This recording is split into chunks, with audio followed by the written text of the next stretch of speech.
Hello everyone, in this video we will discuss about the consequences of disintegration of Soviet Union. In last classes we have discussed about the causes of the disintegration of Soviet Union. So here let's discuss the collapse of the second world of the Soviet Union and the socialist systems in Eastern Europe had profound consequences for world politics. Let us note here three broad kinds of enduring change that resulted from it. Each of these had a number of effects that we can't list here. So the great power, one of the great power after World War II, Soviet Union, after collapsing it, what are the effects or what are the consequences happening with the world politics here? The three board area given here, but this is only categorized in board view, but the effects or the results are very numerous, and here in one chapter it's not discussable. So here let's see what are the first consequences.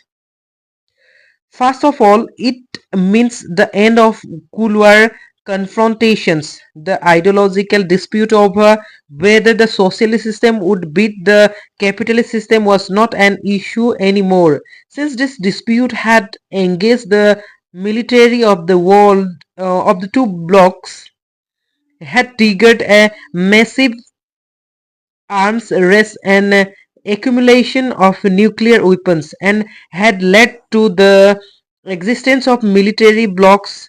The end of the confrontation demanded an end to this arm race and a possible new peace. So here, that's during the Cold War period always was a tension that what will be happen, which that power will be the powerful one, and which one will beat which one. This one was the big question among the world ideologists or world political thinkers. So this discussion is over already, that the Soviet Union is collapsed, so that the capitalist system remain the powerful one, and the long lasting ideology remain in the world. Apart from that, there was a tension that one arm or direct fight, a hot war will be occur between that two power. This tension also end with that particular collapse of the Soviet Union. The second, power relations in world politics change, and therefore the relative influence of ideas and institutions also change. The end of the Cold War left open only two possibilities: either the remaining superpower would dominate and create a unipolar system, or different countries or groups of countries could become important players in the international system, thereby bringing in a multipolar system where no one power could dominate. So here, after that collapsing of two units, like one power unit is gone, so there was a possibility that the America, which one is the remaining capitalist system, will be unipolar the whole world, and it rule all over the political affair of the world. Or another possibilities also there was that different continents will occur in different groups, and they will create a multipolar world, and no any great power will be remain after that. So we'll discuss this kind of that topic, like how the European unions occur, Asian occur, and here SARC occurred. So this kind of different multipolar world occur after that collapsing of Soviet Union. So let's what other points given here. Let's see. As it turned out, the US became the sole superpower, backed by the power and prestige of the US. The capitalist economy was now the dominant economic system internationally. So here I already said that the capitalist system remained the powerful one, and that capitalist ideology become ruling all over the world, and this system is become the superior one in the remaining the world continents after the Soviet Union.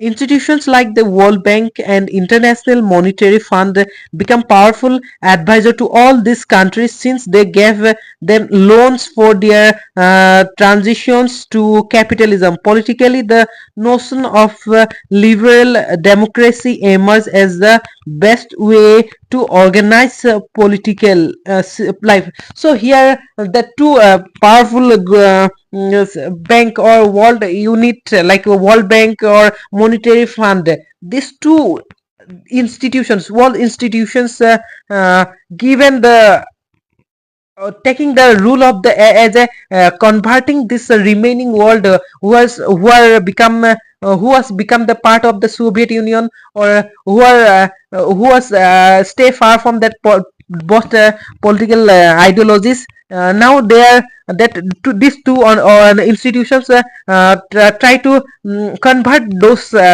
country or continent into capitalist system. So they are providing loans and any financial aids, and through that they are utilizing or they are converting this particular continents into a capitalist system. So this process, socialist converting socialist system to capitalist system, is known as shock therapy. We'll discuss in a separate video about the shock therapy. And the remaining political ideology, socialist system, is converting into democratical life. So democracy wants to establish in all over the that socialist system. Who are the following socialist system, they are converting that socialist system into democratic system also. Mm. Third, the end of the Soviet bloc meant the emergence of many new countries. All these countries had their own independent aspirations and choices. Some of them, especially the Baltic and East European states, want to join the European Union, become part of the North Atlantic Treaty Organization. So here, after independence from Soviet Union, the 15 new nations emerged in the world politics, and they have their own independent status, and they want they have their own strategy to cooperate with that world scenario in that during that time. So that Baltic and East European states wants to become join in European Union, and they want to become join that NATO group, which was against during that Warsaw Pact. So they are now become want to become a part of that NATO also. The Central Asian countries wanted to take advantage of their geographical location and continue their close ties with Russia. And the Central Asian countries, those who are near with that Russia, they wants to become a part of the wants to become a part of that or wants to become cooperate with Russia. So they form a Commonwealth of new independent states after collapse of Soviet Union. We have already discussed about that.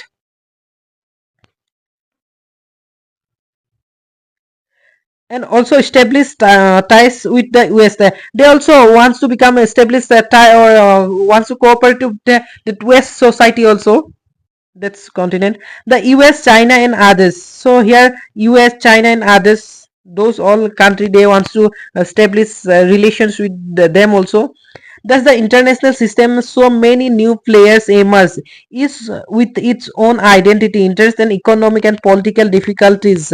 It is to this issue that we now turn. So here, with the different continents or different countries emerge with their different political or economical status in that after Soviet Union collapse, new social or political groups form in international spheres in the after collapsing that Soviet Union.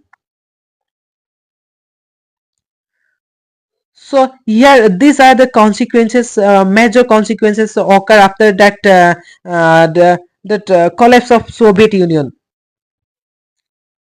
So here we will discuss about the shock therapy, how in the next video, how the different that countries which are getting independence from the Soviet system, now they are converting their socialist system into capitalist system. How they are converting themselves, we'll discuss here. This is also a part of that consequences of after Soviet Union collapse. We'll discuss this in next video.